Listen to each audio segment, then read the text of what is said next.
సంగారెడ్డి జిల్లా ప్రజావాణికి వచ్చిన దరఖాస్తులపై ప్రత్యేక దృష్టి సారించి సత్వరమే పరిష్కరించాలని జిల్లా రెవెన్యూ అధికారిని పద్మజారాణి అధికారులకు ఆదేశించారు. సోమవారం కలెక్టరేట్ సమావేశ మందిరంలో జరిగిన ప్రజావాణి కార్యక్రమంలో వివిధ ప్రాంతాల నుండి 75 వచ్చాయని, ఇందులో రెవెన్యూకి సంబంధించినవి 21 అందాయని, వచ్చిన దరఖాస్తులను వెంటనే పరిష్కరించాలని డిఆర్ఓ తెలిపారు. ప్రజావాణి కార్యక్రమంలో వివిధ శాఖలకు సంబంధించిన వాటిని ఆయా శాఖల అధికారులు సమస్యలు పరిష్కారమయ్యేలా చూడాలని ఆమె తెలిపారు.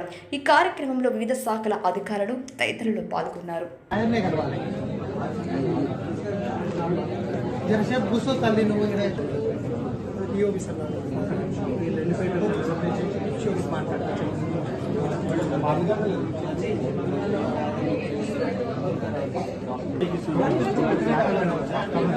కుమారి కదా